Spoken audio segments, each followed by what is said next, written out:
What's up, y'all? It's Dr. Shonda, the culture psychologist, and you are now watching the Paging Dr. Shonda channel. Listen, we got some things to get into today. I want to dig into Taraji P. Henson, her discussing pay inequity, especially amongst Black actors and actresses, and also how people are kind of paralleling this to MoNique's message that she had talked about 5 years ago.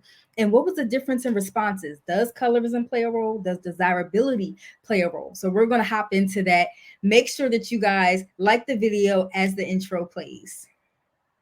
I am paging Dr. Shonda. I am the Dr. And I'm a licensed clinical psychologist. Yeah. Welcome to the Paging Dr. Shonda podcast, all things related to the Black culture. Put the doctor in front of your name. Hey, y'all. Thanks for tuning in to yet another episode. Listen, we got some things to get into today. I have been meaning to get on this topic as soon as it broke because one of the things that passed through my mind when this was going on with Taraji P. Henson, she's currently on a press tour, is, didn't MoNique say this a couple years ago? So we witnessed two different responses from both actresses and from people who have been witnessing their statements, who've been listening to their statements. So we're going to hop into that. So if you've been living under a rock, you probably should be up to date on some of the things that we're going to discuss. So apparently Taraji P. Henson, she is currently on a press tour along with other actresses such as Danielle Brooks and Fantasia and Oprah. And if y'all haven't seen Color Purple yet, I advise you to get into it and make sure that you guys watch the deep dive that I did on the psychology of Color Purple. But all in all, they are currently on a press tour. And so on the press tour, as you guys saw the viral clip, Miss Taraji P. Henson just eloquently spoke about the emotions that she's experiencing related to acting and how the wages that she's being paid is not fair in comparison to what other actresses might be getting who have been in the game about the same amount of years as she has, who are not Black, right? Her non-Black counterparts. And so a lot of people had mixed responses. People are really looking to like advocate for this, like what else can we be doing? Like I've heard podcasters talk about like, okay, how can we change this, because this is not right. Like she's been in so many things, she's like a household name or whatever, so like how can we kind of make change? Other people who I feel as though like if you have a different perspective in terms of like, well, it's more money than I make or whatever, it's because you clearly don't understand like how this works, right? So if you're talking about, and someone brought up a good example on, I think it was Facebook, somebody posted like a lot of y'all are saying that like, well, she makes more than the average American, so she should be satisfied. But imagine going to work and recognizing and learning that like your coworker who does the same amount of work as you, who has been in the game the same amount of years as you, is getting paid more, right? That is the feeling, the experience that Taraji P. Henson expressed, right? So we're not talking about somebody who's working at, UPS or like any other blue collar type of jobs, and there's nothing wrong with those jobs, but we're saying with someone at that level who have been having roles as the roles that she's had, like leading roles, supporting roles, like Benjamin Button, like so many different things. Like she's saying she should be paid more because she was paid, for instance, a fraction of what Brad Pitt made in Benjamin Button, right? So that's basically what she's saying. Against she's been getting mixed responses, but I think all in all, people are willing to hear her. People mostly I've been hearing more so supportive messages, and strong likelihood like people are going to continue to rally behind Taraji P. Henson. I think she will definitely get more roles like after this. Like I don't think that her brand is tarnished. I think that she did what she said what needed to be said. Like the people need to know, like, listen, this is unfair. This is how Black women are being paid in this profession, and this is not right. So salute to her. I think she did a great thing. The problem with this conversation is somebody pointed out, a few people pointed out that MoNique actually said the same thing about 5 years ago, right? And so if we remember, there was a different type of response that we received with MoNique, that we witnessed with MoNique, right? So many people labeled MoNique as difficult to work with. I did not see that with Taraji P. Henson. Many people have said that she's been blackballed, right? She's been allegedly blackballed from Hollywood or Black Hollywood, or however you would define it. And if you would, like if we want to think about it, like we really haven't seen MoNique acting in any major roles since that, right? So like anything like significant, like a Precious, right? Granted, she's still a great actress. Her acting skills have not changed. She has not, like her skills are amazing. She's still a great actress.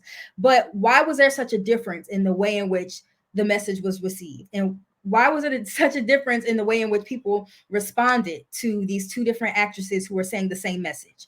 What was that difference, right? And so a part of my theory, I was just sitting back, like thinking, like, are we really analyzing how these two individuals, these two Black actresses had the same message but are getting different responses? And a lot of that, I believe, is a result of appearance, right? So if we are really going to do an in-depth analysis of this, I think that we have to go into this recognizing things that Black women experience because of the intersectionality of oppression. We experience things related to tone policing, right? So that, and for those of you who might not know what tone policing is basically when, especially like a Black woman, we're communicating something, we're allowing our needs to be heard, expectations to be made or whatever, but instead of focusing in and honing in on the things that we're saying, our tone is often policed. Like, you need to be quieter, or I understand what you're saying about racism, I understand what you're saying about pay inequity, but you could have said that differently. That's tone policing. And we also have to keep in mind, and I made a post about this on TikTok, and y'all asked me to do a whole podcast on it. I haven't had a chance to record that yet, but it's coming. But I basically was talking about how oftentimes when we do say a message, and tone policing definitely plays a role, but the degree to which an individual is policed can often be mediated by desirability, colorism, and like fat phobia. Like, all those different things can impact the way in which we are policed as Black women.